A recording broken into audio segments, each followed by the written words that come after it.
എല്ലാവർക്കും ഒരു പ്ലോട്ട് പറയട്ടയിലേക്ക് സ്വാഗതം. ഇന്ന് നമ്മൾ കാണാൻ പോകുന്ന വി ആർ ഓൾ ട്രൈങ് ഹിയറിന്റെ എപ്പിസോഡ് 9 ആണ്. എപ്പിസോഡിന്റെ തുടക്കത്തിൽ ആളുടെ ഇമാജിനേഷൻ ആണ് കാണിക്കുന്നത്. ആളൊരു കൂട്ടിലിട്ടേക്കുന്ന സിംഹത്തെ നോക്കി പറയാണ്, കൂട്ടിലിട്ടേക്കുന്ന സിംഹത്തെ നമുക്ക് എന്ത് വേണമെങ്കിലും പറയാം, അത് വയസ്സാന്നോ അതിന്റെ മീശ കൊള്ളത്തില്ലെന്നോ, പക്ഷേ ഇപ്പം ആ ലയണിനെ ഫേസ് ചെയ്യേണ്ട സമയം. ഒന്നെങ്കിൽ എന്റെ ജീവനും കൊണ്ട് ഓടണം, ഇല്ലെങ്കിൽ അതിനെ നേരിടണം. അത് കട്ട് ചെയ്ത് ആള് ഓടിപ്പിടച്ച് പോവാണ്. ആള് ടെൻഷൻ അടിച്ചിരിക്കുമ്പോ ഹേജി കർച്ചീഫ് കൊടുത്തിട്ട് പറയാണ്, ഇന്ന് എനിക്ക് വേണ്ട, ഇന്ന്. അങ്ങനെ അവൻ അത് വാങ്ങിക്കുന്നു. ഞാൻ നീ തോക്കുന്നത് കാണാൻ കാത്തിരുന്ന് പിന്നെന്തിനാ നീ ഇത്ര നല്ലോണം എഴുതിയ, അത് കൊള്ളാവോ? അപ്പോഴാണ് ജയ് അവിടെ നിന്ന് ഇറങ്ങുന്നത്. അപ്പൊ ഹേജി അവനെ കണ്ട് പറയാണ്, നീ ജയിച്ചെന്ന് ഉറപ്പ് വരുത്തിക്കോ, നീ എന്നെ ചതിച്ചിട്ട് ഇട്ടിട്ട് പോയി, നീ തോറ്റാ നീ തീർന്നു. അങ്ങനെ ആള് പേര് എഴുതി സൈനും ഇട്ട് സർട്ടിഫിക്കറ്റ് വാങ്ങിച്ച് ഫോട്ടോ എടുക്കുകയാണ്. അത് കട്ട് ചെയ്ത് യൂന പറയാണ്, കൺഗ്രാചുലേഷൻ. എനിക്ക് കൺഗ്രാചുലേഷൻ കേൾക്കുമ്പോഴേ പേടിയാവോ, ഇതൊക്കെ അഥവാ പൊളിഞ്ഞു പോയാ അതെല്ലാവർക്കും ഉള്ള ചിന്ത, ഇതൊന്നിന്റെ തുടക്കമാണ്. നെക്സ്റ്റ് സീനിലെ ഹേജി തൊങ്മാനോട് പറയാണ്, നിനക്കെതിരെ വേണ്ടാത്ത കുറ്റങ്ങളൊക്കെ വരാൻ സാധ്യതയുണ്ട്.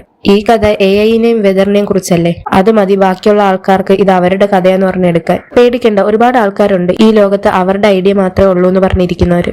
നീ ഇതിനു മുമ്പ് ഒരു കേസിലും പെട്ടിട്ടില്ലല്ലോ, ഒരു ചെറിയ കേസായാലും മതി. സ്കൂൾ ബുള്ളിങ് വല്ലോ നീ ഉണ്ടായിരുന്നു, എന്നെയാ അവരവിടെ ഇടിച്ചിടുന്നു. അഥവാ നമ്മൾ ഇത്രയും കഷ്ടപ്പെട്ടിട്ട് ഇങ്ങനെ വല്ല കേസും വന്നാൽ അത് അവിടെ നിർത്തേണ്ടി വരും. പിന്നെ നീ ഓൺലൈനിൽ പോസ്റ്റ് ചെയ്തേക്കുന്നത് അതങ്ങ് മാറ്റിയേരെ. ഈ ലോകത്തുള്ള ആർക്കും നിന്റെ സക്സസ് കാണാൻ താല്പര്യമില്ല, നിന്റെ പാരന്റ്സ് ഒഴിച്ച്. ബാക്കിയുള്ളവരുടെ പടം നന്നാകുമ്പോ നീ അവര് തോക്കാൻ വേണ്ടി പ്രാർത്ഥിക്കുമായിരുന്നു. അതുകൊണ്ട് അവര് വീണ്ടും നിന്റെ അടുത്ത് വരും, നിന്റെ പടം നന്നായ അത് തോക്കാൻ. പിന്നെ നമുക്കൊരു കാര്യം റിവൈസ് ചെയ്യണം. നിന്റെ മെയിൻ ക്യാരക്ടർ മോശമായിരുന്ന ഒരാള് പെട്ടെന്ന് നന്നാവുന്നു.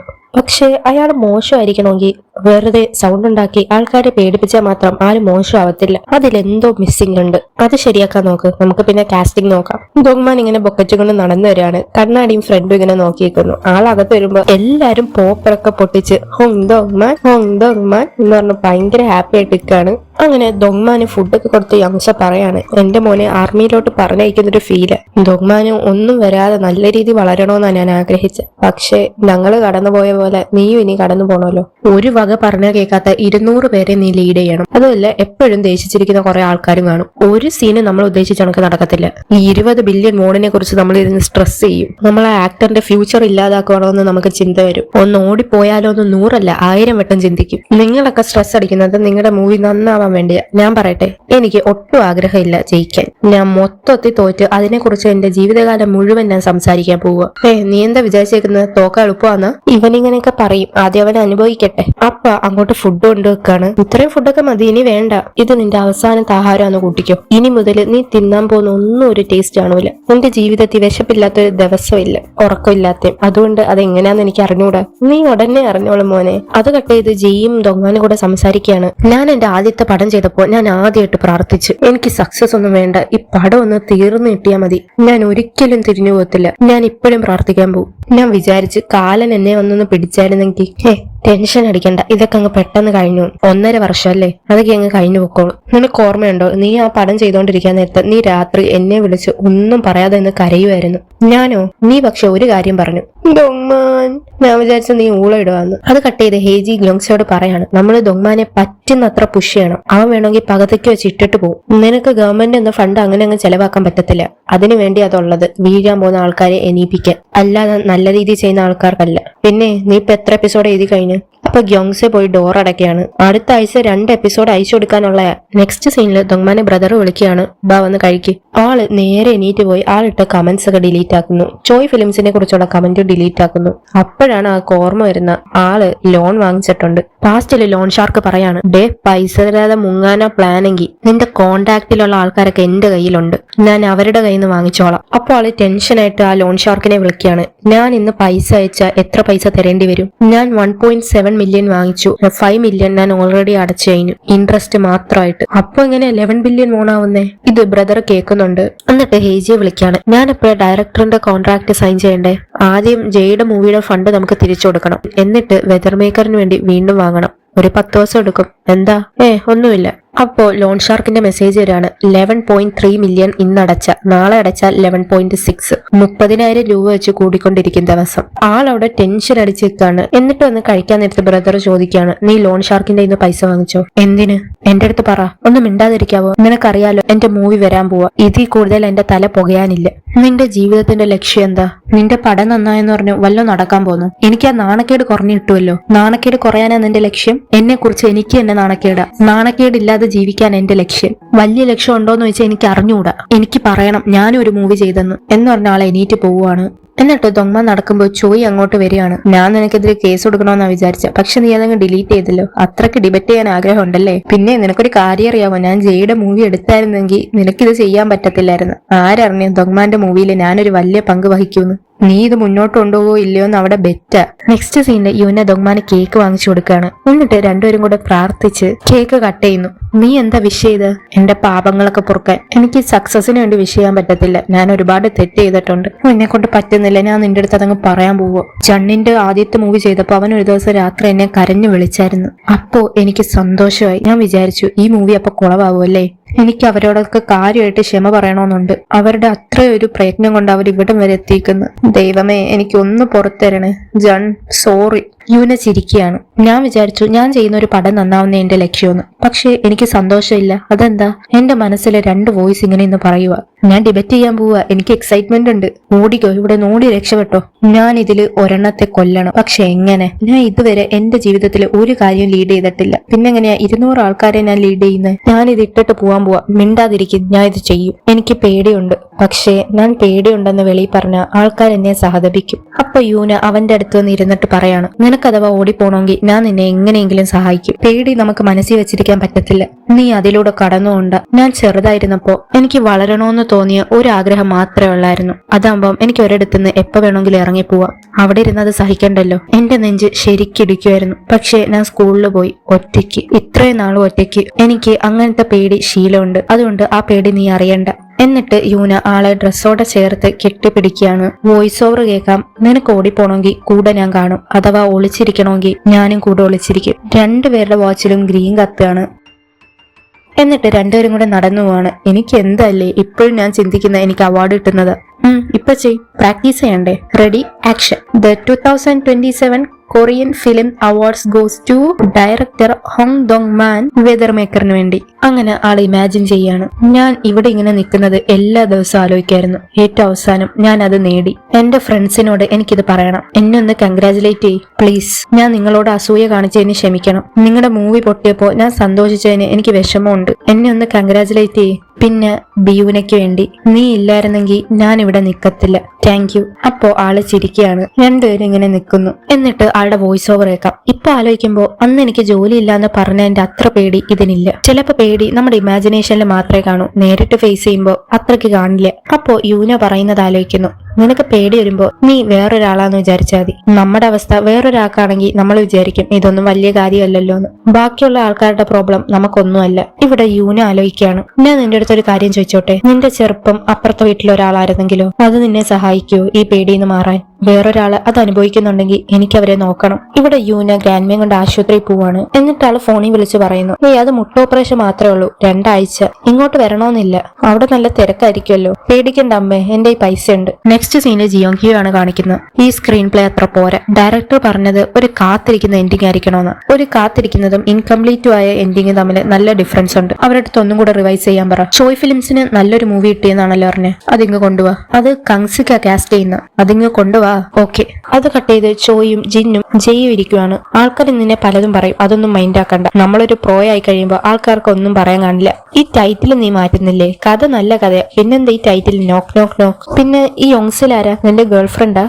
അല്ല, അവളൊരു ഫ്രണ്ടാ.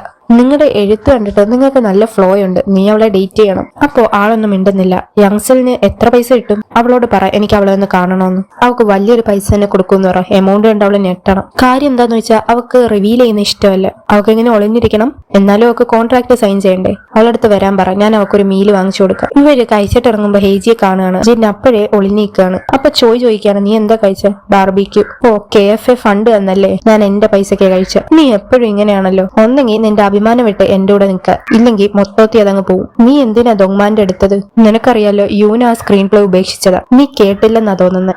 ഡെഡായി കിടക്കുന്ന സ്ക്രീൻ പ്ലേ റിവ്യൂ ചെയ്യുന്ന യൂന ഇത് റിവ്യൂ ചെയ്ത് റിവിഷൻ നല്ല അടിപൊളിയായി വന്നിട്ടുണ്ട്. ഇതിപ്പോ വേറെ ലെവലാ. ഇവൻ ഇത് കൊടുത്തായിരുന്നെങ്കിൽ ഉറപ്പായിട്ട് ഇവൻ ജയിച്ചേനെ. ജയ്യും ഇവനും തമ്മിൽ ആര് ജയിക്കുമെന്ന് എനിക്ക് കാണണം. ചോയ് പൈസ വാങ്ങിക്കുമ്പോ അത് വാങ്ങിച്ച് ഇതെന്റെതാ എന്ന് പറഞ്ഞ് പോകുമ്പോഴാണ് ജിന്നിനെ കാണുന്നത്. നീ എന്തിനാ ഒളിച്ചിരിക്കുന്ന? ഒരു പ്രൊഡ്യൂസറിന്റെ കരിയർ ഇങ്ങനെയൊക്കെ തന്നെ. എന്നിട്ട് ചോയ് യൂനിയോട് പറയാണ്, നീ കോപ്പാർക്കിൽ പോയി വർക്ക് ചെയ്യാത്ത എന്താ? ദൊങ്മാന്റെ പ്രൊഡ്യൂസർ ആവും. ബാക്കിയുള്ള ആൾക്കാരുടെ സ്ക്രീൻ പ്ലേ റെഡിയാക്കിയ നീ അങ്ങ് പ്രൊഡ്യൂസർ ആവത്തില്ല. അതോ നിനക്ക് എഴുതണമെങ്കിൽ വല്ലതും പോയി എഴുതാൻ നോക്ക്. ഇനി നീ വേറെ ആരെങ്കിലും സ്ക്രീൻ പ്ലേ റെഡിയാക്കുമെന്ന് ഞാൻ അറിഞ്ഞു. അങ്ങനെ ഇരിക്കുമ്പോഴാണ് ആക്ക് ജയുടെ മെസ്സേജ് വരുന്നത്. കോൺട്രാക്ട് സൈൻ ചെയ്യണം, അതുകൊണ്ട് നിനക്ക് വേണ്ടി ഞാൻ വേറെ ആളെ വെക്കാം. അതാൾ വായിച്ചു വിടുകയാണ്. അത് കട്ട് ചെയ്ത് മിറാനെയാണ് കാണിക്കുന്നത്. ഇത് ഷൂട്ട് ചെയ്തിട്ട് 1 വർഷമായി. അപ്പൊ എനിക്ക് ഫീൽ ചെയ്തത് എങ്ങനെ ഇപ്പൊ ഓർമ്മ വരാന്? ടെൻഷൻ അടിക്കേണ്ട, മനസ്സിൽ വരുന്നത് അങ്ങ് പറഞ്ഞാൽ മതി. ഇപ്പൊ ഡ്രാമാസ് ഒക്കെ വെറുതെ ഇറക്കി ഇടുന്നതിനെ കൊണ്ട് വെറുതെ അല്ല, അതിന്റെ പുറകെ കഷ്ടപ്പാടുണ്ട്. അത് നിങ്ങൾക്കറിയാം, കാണുന്നവർക്കറിയണ്ടേ. അപ്പൊ അങ്ങോട്ട് ഇവളുടെ കൂടെ അഭിനയിച്ച ആക്ടർ വരികയാണ്. കുറെ നാളായല്ലോ മിറാൻ. അപ്പൊ ആള് തിരിഞ്ഞിരിക്കുകയാണ്. ഇവിടെ ഇന്റർവ്യൂവിൽ ക്വസ്റ്റ്യൻ ചോദിക്കാണ്. ഡയറക്ടർ പറഞ്ഞത് നിങ്ങളുടെ കെമിസ്ട്രി അത്ര സ്ട്രോങ് ആയിരുന്നു, നിങ്ങളുടെ ഇടയിൽ ലവ് ഉണ്ടോന്ന് പോലും തോന്നിപ്പോയി. അതൊന്ന് വിശദീകരിക്കാവൂ? എന്റെ 7 വർഷത്തെ പ്രണയം ഇപ്പോഴും നല്ല രീതിയിൽ പൊക്കോണ്ടിരിക്കുക. ആ ക്യാരക്ടർ എന്നെക്കാട്ടിലും കുറച്ചും കൂടെ ലവബിൾ ആയിരുന്നു. ഇതെല്ലാം നോക്കി മിറാൻ ഇങ്ങനെ ഇരിക്കുകയാണ്. അത് കട്ട് ചെയ്ത് യൂനെ വിളിക്കുകയാണ്. ഹലോ, നീ എന്നെ ചതിച്ചല്ലോ. ജണ്ണിന്റെ മൂവിന്ന് നീ ഇറങ്ങിയല്ലേ, നമുക്കൊന്ന് കാണണം. അത് കട്ട് ചെയ്ത് ഈ കൊറിയയിൽ എന്താ ഇത്ര റോംകോം? ലവ് അത്ര വലിയ സംഭവമൊന്നും അല്ല. നമ്മൾ ലവിലാവുകയെന്ന് വെച്ചാൽ നമുക്ക് വട്ടാന്ന് അർത്ഥം. നമ്മൾ യഥാർത്ഥ മൈൻഡിലല്ല. ലവിലായിട്ട് വല്ല കാര്യമുണ്ടോ? ദൊങ്മാനെ ഇഷ്ടപ്പെട്ടിട്ട് നിനക്ക് എങ്ങനെയുണ്ട്? അത് ലവ് അല്ല, അത് സപ്പോർട്ടാ. സപ്പോർട്ട് ചെയ്യുന്നത് നല്ല കാര്യമാണ്. ഈ ആക്ടർ ആവുന്ന എന്ത് പാടായല്ലേ. ബാക്കിയുള്ള ആൾക്കാരെ പറയുന്നതൊക്കെ ചെയ്യണം, സ്വയമായിട്ട് ഒന്നും ചെയ്യാൻ പറ്റത്തില്ല. പ്രൊഡ്യൂസർമാരും അങ്ങനെ തന്നെ. നീ ഒരു റൈറ്റർ ആവാൻ എന്താ? നീ സ്ക്രീൻ പ്ലേ ഒക്കെ നല്ല റിവ്യൂ ചെയ്യുമല്ലോ. നല്ല റിവ്യൂവർ ആന്ന് പറഞ്ഞാൽ നല്ല റൈറ്റർ ആവാൻ പറ്റത്തില്ല. പക്ഷെ ഞാൻ റിവ്യൂവിങ്ങിലും റൈറ്റിങ്ങിലും നല്ലതാ. നിന്നെ കൊണ്ട് എന്നെ ശല്യപ്പെടുത്താനല്ലേ ഞാൻ നിന്നെ ഇങ്ങോട്ട് വിളിച്ചത്. എന്റെ മൈൻഡ് ഇപ്പൊ എവിടെയോ. അപ്പൊ അവിടെ ആൾക്കാരെ ഒന്ന് സംസാരിക്കുകയാണ്. ഇത് മിറാനല്ലേ? ഇല്ല, ക്രിഞ്ച് ആക്ടിങ്. അപ്പൊ മിറാൻ അങ്ങോട്ട് ചാടി കയറി വരികയാണ്. ആളെ പിടിച്ചോണ്ട് പോകുന്നു. എന്നിട്ട് അവര് സംസാരിക്കുകയാണ്. ജിയോങ്കിയോട് ഒരാൾ ഒരു ദിവസം ചോദിച്ചു, ആക്ടറായി ഇരുന്നിട്ട് എങ്ങനെയുണ്ടെന്ന്. നിങ്ങളെ പോലെ തന്നെ, പക്ഷെ എന്റെ കയ്യിൽ കുറച്ച് പൈസ ഉണ്ടെന്നേ ഉള്ളൂ. സത്യം പറഞ്ഞാൽ എനിക്ക് ആക്ട് ചെയ്യാൻ അറിഞ്ഞൂടാ. എപ്പൊ ഞാൻ ഐ ലവ് യു പറയുന്നു, എനിക്ക് ആ ഫീലിങ്സ് വരാൻ തുടങ്ങും. എന്റെ കൈ എന്ന് മുറിച്ചതുപോലെ. എനിക്ക് ഇഷ്ടമെന്ന് പറയുമ്പോൾ ഞാൻ യഥാർത്ഥത്തിൽ ഇഷ്ടത്തിലാവും. പക്ഷെ നിനക്കറിയാവോ, അവൻ പറഞ്ഞത് അവൻ ആക്ട് ചെയ്യുവാന്ന്.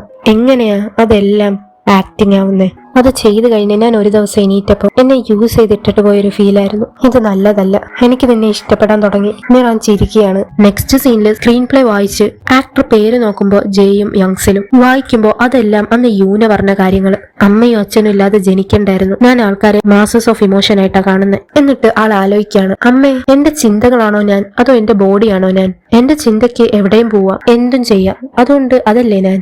എന്നിട്ട് ആളെ ചോയ്ക്ക് മെസ്സേജ് അയക്കുകയാണ്. നോക്ക് കൊള്ളാം, അത് നല്ലയല്ലേ? ഈ യങ്സിലാരാ? അതെനിക്ക് അറിയാൻ വയ്യ. ആക്ക് ഒളിഞ്ഞിരിക്കാനാ താല്പര്യം. എന്നിട്ട് ആളിങ്ങനെ നിൽക്കുകയാണ്. നെക്സ്റ്റ് സീനിൽ ദൊങ്മാൻ കമ്പ്യൂട്ടറിൽ നോക്കിയിരിക്കുകയാണ്. വില്ലന് വേണ്ട കാര്യങ്ങൾ. കങ്സിക്കിന്റെ ഫോട്ടോ എടുത്തു. എന്നിട്ട് പാസ്റ്റ് കാണിക്കുന്നു. നിനക്ക് ആരെ കാസ്റ്റ് ചെയ്യാൻ ആഗ്രഹം? നോങ് കങ്സിക്. നമുക്കൊരു കൈ നോക്കാം. അപ്പോ ലോൺ ഷാർക്ക് വിളിക്കുന്നു. ഹലോ. നെക്സ്റ്റ് സീനിൽ ഗ്യോങ്സെ ഒന്നും ചെയ്യാതെ കിടക്കുവാണ്. നിങ്ങൾക്കറിയാവോ, എനിക്ക് ഈ ലോകത്തെ ഏറ്റവും കേൾക്കാൻ ഇഷ്ടം നിങ്ങൾ ടൈപ്പ് ചെയ്യുന്നത്. Click click click. സോറി, ഞാൻ കൊള്ളാത്ത രീതിയിലല്ല എഴുതിയത്. ഞാൻ ദൊങ്മാന്റെ സ്ക്രീൻ പ്ലേ വായിച്ച്. നമ്മൾ അതിൽ നല്ലോണം ചെയ്യും. പിന്നെന്തിനാ ഇങ്ങനെ എഴുതി വെച്ചേക്കുന്നത്? എനിക്ക് ഉറപ്പാ ഗ്യോങ്സെ നല്ലോണം എഴുതും. ചർച്ചിന്റെ കൊയറിൽ ഞാൻ പാടാൻ പോയപ്പോ ഞാൻ ആദ്യത്തെ ദിവസം കരഞ്ഞു. പക്ഷെ അവരോടൊപ്പം പാടിയപ്പോ എനിക്ക് നല്ല രീതിയിൽ പാടാൻ പറ്റി. അപ്പോഴെനിക്ക് മനസ്സിലായ എനിക്ക് ഒരാളുടെ സപ്പോർട്ടോടുകൂടെ എല്ലാം ചെയ്യാല്ലേ. അതുകൊണ്ട് ഞാൻ ഗ്യോങ്സയുടെ പുറകെ ഇങ്ങനെ നടക്കാൻ പോവുക. ആരെന്ത് പറഞ്ഞാലും എനിക്ക് കുഴപ്പമില്ല. ഗ്യോങ്സയാണ് ഈ ലോകത്തിലെ ഏറ്റവും നല്ല ഡയറക്ടർ, കൂടാതെ സ്മാർട്ടും ഫണ്ണിയും. അപ്പോ ആളെ എണീറ്റ് ടൈപ്പ് ചെയ്യാൻ തുടങ്ങുകയാണ്. കണ്ടാത്തൊന്നും ഞാൻ ടൈപ്പ് ചെയ്യാന്നല്ലേ, പക്ഷെ ഞാൻ എന്തൊക്കെയോ എഴുതുക. ദാ വരുന്നു, ഞാൻ എഴുതുക.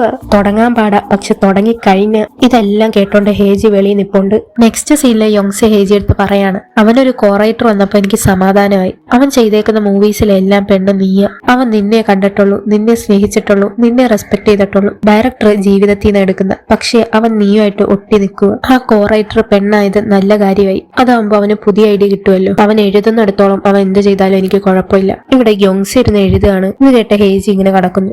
നെക്സ്റ്റ് സീനിൽ കങ്സിക്ക് പറയാണ്, എന്റെ സ്ക്രീൻ പ്ലേ എന്തിനാ അവളെടുത്ത് വായിച്ച് ചോയ് ഫിലിംസിൽ പോയി ഇന്ന് തന്നെ കോൺട്രാക്ട് സൈൻ ചെയ്യും. നിനക്കറിയാലോ, മൈ മദർ യഥാർത്ഥത്തിൽ മൈ ഫാദർ ആയിരുന്നു. അത് എനിക്ക് വേണ്ടിയുള്ള സ്ക്രീൻ പ്ലേ ആയിരുന്നു. പക്ഷെ അത് അവക്ക് വേണ്ടിയാക്കി അവള് 6 മില്യൺ അടിച്ചിട്ട് പൊട്ടാൻ വേണ്ടി. ഞാൻ ചെയ്തായിരുന്നെങ്കിൽ 10 മില്യൺ കഴിഞ്ഞേന്. നിനക്കറിയാലോ അവളുടെ ആദ്യത്തെ വെട്ടം മെയിൻ ആളുടെ ഫ്രണ്ടിന്റെ വരി പറയേണ്ടതിന് അവള് മെയിൻ ആളുടെ വരി പറഞ്ഞു. ആൾക്കാരുടെ ഇത് മോഷ്ടിക്കാൻ ഇവക്ക് നല്ല ഇഷ്ടമാണ്. അവക്ക് ഹസ്ബൻഡിനെ കിട്ടിയതും അങ്ങനല്ലേ. എന്നിട്ട് ആള് ആക്ട് ചെയ്യാൻ പോവാണ്. നമുക്ക് തുടങ്ങാം. എനിക്കൊരു ഗാംബ്ലറിന്റെ കണ്ണ് കണ്ട അപ്പോഴേ അറിയാം അതിവിടെ ആയിരിക്കത്തില്ല. എന്തുകൊണ്ടാന്നറിയാവോ? അവർക്കെല്ലാം തിരിച്ചു പിടിക്കണം. അതുകൊണ്ട് അടിക്കാനുള്ള സമയമായി എന്ന് പറഞ്ഞ ആളെ അടിക്കുവാണ്. ഓക്കെ, ഇത് മതി. ഡയറക്ടർ, നിങ്ങൾ പറഞ്ഞത് വെച്ച് നോക്കിയാൽ എന്നെ കൊണ്ട് ഇതിൽ കൂടുതൽ പറ്റത്തില്ല. ഇത് വെച്ച് അഡ്ജസ്റ്റ് ചെയ്യാം എന്ന രീതിയിലാണല്ലോ നിങ്ങൾ പറഞ്ഞത്. അങ്ങനല്ല ഞാൻ ഉദ്ദേശിച്ച. നമുക്കൊന്നും കൂടെ ചെയ്യാം, മനസ്സിലായോ? നെക്സ്റ്റ് സീനില് മിറാൻ മേക്കപ്പ് ഇട്ടോണ്ടിരിക്കുകയാണ്. അതും ഇട്ട് ആൾ ഇറങ്ങിപ്പോന്നു. എന്നിട്ട് ആക്ടറിന്റെ വീട്ടിൽ ചെന്ന് ബെല്ലടിക്കുന്നു. അവര് സഹിയിട്ട് നിൽക്കുകയാണ്. പേടിക്കേണ്ട, മേക്കപ്പാ. എന്റെ മനസ്സ് ശരിയല്ല, അതുകൊണ്ട് എന്റെ മുഖവും ഞാൻ അങ്ങനെ ആക്കാന്ന് വെച്ചു. നിനക്ക് എന്നെ ഇഷ്ടമായിരുന്നു എന്ന് പറ. ഇപ്പൊ നീ എന്നെ വെറുത്താലും ഒന്നും എനിക്ക് കുഴപ്പമില്ല. പക്ഷെ നേരത്തെ പണ്ട് നിനക്ക് എന്നെ ഇഷ്ടമല്ലായിരുന്നു.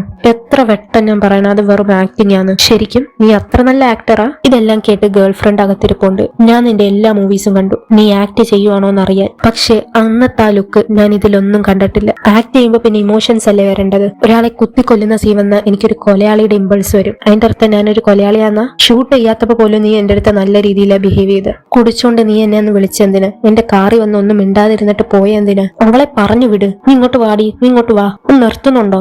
അത് കട്ട് ചെയ്ത് ജിയോങ് ഹു പറയാണ്. അവന്റെ അടുത്ത് പറഞ്ഞേരെ ഇനി ഇങ്ങനെയൊന്നും സംഭവിക്കില്ലെന്ന്. ഇവിടെ ആള് ദേഷ്യത്തിൽ ഡ്രസ്സൊക്കെ എടുത്ത് എറിയുവാണ്. നീ ജങ്ങിന്റെ വീട്ടിൽ വീണ്ടും പോയോ? നിന്നെ ഒരു സ്റ്റോക്കർ ആക്കാൻ നീ സമ്മതിക്കരുത്. എന്റെ ഡ്രാമ ഇറങ്ങി, അത് നിങ്ങൾ കാണുന്നില്ല? ഒന്ന് കണ്ടൂടെ? ഞാൻ ഇവട്ടെ നല്ല രീതിയിൽ ചെയ്ത്. ഞാൻ എന്റേത് പോലും കാണാറില്ല. ഞാൻ റിയൽ ആയിട്ട് ഇപ്പൊ ആക്ട് ചെയ്ത് എന്ന് പറഞ്ഞ ആളിരുന്ന് കരയുവാണ്. ഇത് ആക്ടിങ്, റിയൽ ആക്കരുത്. റിയൽ പോലെ ഫീൽ ചെയ്യിപ്പിച്ചാൽ മതി. ആള് പൊട്ടി കരയുവാണ്. അത് കട്ട് ചെയ്ത് ദൊങ്മാൻ കങ്സിക്കിന്റെ ഫോട്ടോ നോക്കിയിരിക്കുകയാണ്. അപ്പോ ലോൺ ഷാർക്ക് വിളിക്കുന്നു. എടാ നാറി, നീ എന്തിനാ ഇപ്പോഴേ ഫോൺ എടുത്ത്? ഞാൻ ഇടിച്ച് നിന്നെ ഒരു പരുവാക്കുവേ. പൈസ ഉണ്ടെങ്കിൽ തന്നിട്ട് പോ. ഞാൻ നിന്റെ കോണ്ടാക്ട് ലിസ്റ്റിലുള്ള എല്ലാരെയും ഇപ്പൊ വിളിച്ചറിയിക്കും. എക്സ്ക്യൂസ് മീ, നിങ്ങൾ വിളിക്കുമ്പോ എനിക്ക് എപ്പോഴും ടെൻഷനാവും. ഞാൻ വിചാരിച്ചത് അത് പേടി കാരണമെന്ന്. പക്ഷേ യഥാർത്ഥത്തിൽ ഞാൻ മടുത്തു. സത്യത്തിൽ നിങ്ങൾ സംസാരിക്കുന്ന രീതി അത് ഔട്ട്ഡേറ്റഡ് ആയി. എന്നെ ഒട്ടും പേടിപ്പിക്കുന്നില്ല. എടാ നിനക്ക് എവിടെ നിന്നാണ് ഇത്ര ധൈര്യം വന്ന്? ഞാൻ നിന്റെ വയറോർന്ന ഓർഗൻ എല്ലാം പുറത്തിടും. നിന്റെ കണ്ണ് ഞാൻ ഊരിയെടുക്കും. എക്സ്ക്യൂസ് മീ, നിങ്ങൾ ഇതിനു മുമ്പ് കണ്ണും ഓർഗനും ഊരിയെടുത്തിട്ടുണ്ടോ? ഡാഡാ, എല്ലാരും പറയുന്നത് എന്താന്ന് വെച്ചാൽ കൊള്ളാത്ത എഴുത്ത് വരുന്നത് നമുക്ക് മനസ്സിലാവാത്തപ്പോഴെന്ന്. കൊള്ളാത്ത എഴുത്തുണ്ട് എനിക്ക് അവരെ അപ്പൊ കൊല്ലാൻ തോന്നും. ഡയറക്ടർ എന്ന് അറിയപ്പെടുന്നവരുണ്ട്, അവരെപ്പോഴും ഒരേ കാര്യമേ ചെയ്യത്തോളൂ. അതുപോലെയാ നീയും. കണ്ണൂരിയെടുക്കും, ഓർഗൻ പുറത്തെടുക്കും, വല്ലതും നടക്കൂ. വെറുതെ അല്ല ഗാങ്സ്റ്റർ മൂവിയൊക്കെ പൊട്ടിപ്പോന്നു. നിങ്ങളെ പോലുള്ള ആൾക്കാരെ കാരണം കുറച്ച് എഫേർട്ട് ഇടും. നീ അവിടെ തന്നെ ഇരുന്നു. നീ ഗോൾഡ് ചെയിൻ ഇട്ടിട്ടുണ്ടോ? അപ്പൊ ആള് നോക്കുമ്പോ ഇട്ടിട്ടുണ്ട്. എനിക്കിത് എന്ത് പറ്റി? അത് കട്ട് ചെയ്ത് ഇവർ രണ്ടുപേരും കൂടെ ദൊങ്മാന്റെ അടുത്ത് നടന്നു വരികയാണ്. ദൊങ്മാൻ എല്ലായിടത്തും ഓടുവാണ്. ഇവര് വന്ന് വാതിലി മുട്ടും. ഇറങ്ങി വാടാ. അപ്പോ അങ്ങോട്ട് ചേട്ടൻ വരികയാണ്. ഡാ ദൊങ്മാൻ എന്തി ആ സാധനം? അവൻ എന്തി? ഇപ്പൊ ചേട്ടൻ മൂക്കിലിട്ട് ഒരെണ്ണം കൊടുക്കുന്നു. ഇവിടെ ആള് കങ്സിക്കിന്റെ ഫോട്ടോ നോക്കിയിരുന്ന് എന്തൊക്കെയോ ടൈപ്പ് ചെയ്യുവാണ്. അപ്പോ ലോൺ ഷാർക്ക് മെസ്സേജ് അയക്കുന്നു. ഞാൻ നിന്റെ കോണ്ടാക്ട് ലിസ്റ്റിലുള്ള എല്ലാവർക്കും മെസ്സേജ് അയച്ചിട്ടുണ്ട്. എന്നെ ഇഗ്നോർ ചെയ്തോ, ഞാൻ അവരെ ഹറാസ് ചെയ്യും. എല്ലാരും ഇത് കാണുവാണ്. ഈ ഹോങ്ഡോങ്മാൻ എനിക്ക് 11.9 മില്യൺ വോൺ തരാനുണ്ട്. ഓ, ഇവനെ കൊണ്ട് ഇവൻ ഇങ്ങനെയൊക്കെ ആണെങ്കിൽ എങ്ങനെ സ്ക്രീൻ പ്ലേ ചെയ്യാന്? ഇത് യൂനയും കാണുന്നുണ്ട്. നെക്സ്റ്റ് സീനില് ദൊങ്മാൻ സംസാരിക്കുകയാണ്. ഞാൻ വാതിലൊന്ന് തുറന്നപ്പോ എന്റെ പൂച്ച വെളിയിലോട്ട് പോയി. അതിനെ കാറിടിച്ചു. അതിന് സർജറി വേണമായിരുന്നു. പക്ഷേ എന്റെ പൈസ ഇല്ലായിരുന്നു. സോറി. ഇതുകൊണ്ട് എനിക്ക് നിന്നെ ഇഷ്ടം. പൂച്ചയെ രക്ഷിക്കാൻ ലോൺ ഷാർക്കിന്റെ പൈസ വാങ്ങിക്കുന്ന ആള്. നീ പേടിക്കേണ്ട. നീ എന്തിനാ എപ്പോഴും എന്റെ അടുത്ത് നല്ല രീതിയിൽ ബിഹേവ് ചെയ്യുന്നു? കാരണം നീ അത് ഡിസേർവ് ചെയ്യുന്നുണ്ട്. നെക്സ്റ്റ് സീനില് ആള് നേരെ നടന്ന് ലോൺ ഷാർക്കിന്റെ അടുത്ത് പോവാണ്. ആളിട്ടേക്കുന്ന ചെയിൻ നോക്കി ചിരിക്കുകയാണ്. ഇനി നീ വല്ല ക്ലീശ ഡയലോഗും പറഞ്ഞ തീർന്നു. കണ്ണ്, ഓർഗൻ അങ്ങനെ വല്ലതും പറഞ്ഞാല നീ ചെയ്തേക്കുന്ന വലിയൊരു തെറ്റ്. എന്റെ കോണ്ടാക്ട് ലിസ്റ്റിലുള്ളവരെ തയ്ച്ച വല്ലതും നടക്കുമെന്ന് വിചാരിച്ചോ? ചീഫ് ഇൻവെസ്റ്റിഗേറ്റർ എന്റെ കോണ്ടാക്ട് ലിസ്റ്റിലുണ്ടെന്ന് അറിയാവൂ. അവൻ എന്റെ കസിന്. പക്ഷെ എനിക്ക് ഇപ്പൊ വേണ്ടത് എന്തെങ്കിലും പേടിപ്പിക്കുന്നത്. നീ ഇത്രയും നാളും ചെയ്തിട്ടുള്ളതിൽ ഏറ്റവും പേടിപ്പിക്കുന്ന സംഭവം ഏതാ? അല്ലെങ്കിൽ എന്നെ ഇപ്പൊ പേടിപ്പിക്ക്. ഓ, നിങ്ങളാ ഞങ്ങളെ കാട്ടിലൊക്കെ പേടിപ്പിക്കുന്ന ആൾക്കാർ. ഗ്യാസ് തുറന്നിടുക, പിച്ചാത്തി എടുത്ത് ആത്മഹത്യ ചെയ്യുക. ശരിക്കും നിന്റെ ഒന്നുമില്ല, നിനക്ക് പൈസ കിട്ടും എന്നാ ഓക്കെ. ഞാൻ 1.7 മില്യണാ വാങ്ങിച്ചത്. ഞാൻ 5 മില്യൺ തരുകയും ചെയ്ത്. ഇനി നീ വിളിച്ചോണ്ടിരുന്ന എന്റെ നിനക്ക് കിട്ടും. ഞാൻ പണ്ടത്തെ ഹോങ്ഡോങ്മാൻ അല്ല. ഇന്നത്തോടെ ഇത് അവസാനിച്ചു, മനസ്സിലായോ? എന്നിട്ടാണ് നടന്നിറങ്ങി ഹേജിയെ വിളിക്കുകയാണ്. നിനക്ക് പൈസ വേണ്ട? വേണ്ട. പിന്നെ നിനക്ക് വില്ലൻ കുറച്ചും കൂടി മോശമായിരിക്കണോ അതോ സ്ട്രോങ് ആയിരിക്കണോ? എന്താ? ആൾക്കാർ മോശവും സ്ട്രോങ്ങും തമ്മിൽ തെറ്റിദ്ധരിക്കും. ഞാൻ അവനെ മോശമാക്കണോ സ്ട്രോങ് ആക്കണോ? സ്ട്രോങ്. ഓക്കെ ശരി എന്ന് പറഞ്ഞ ആൾ നടക്കാണ്. അപ്പൊ വോയിസ് ഓവർ കേൾക്കാം. എന്റെ ഉള്ളില് മോശമില്ല, പക്ഷേ സ്ട്രെങ്ത് ഉണ്ട് എന്ന് പറഞ്ഞ ആൾ ഓടുകയാണ്. അതോടെ എപ്പിസോഡ് 9 ഇവിടെ അവസാനിക്കുന്നു. അടുത്ത എപ്പിസോഡായി അടുത്ത വീഡിയോ കാണാം. വീഡിയോ ഇഷ്ടപ്പെട്ട ലൈക്ക് ചെയ്ത് സബ്സ്ക്രൈബ് ചെയ്യാൻ മറക്കല്ലേ. Bye guys.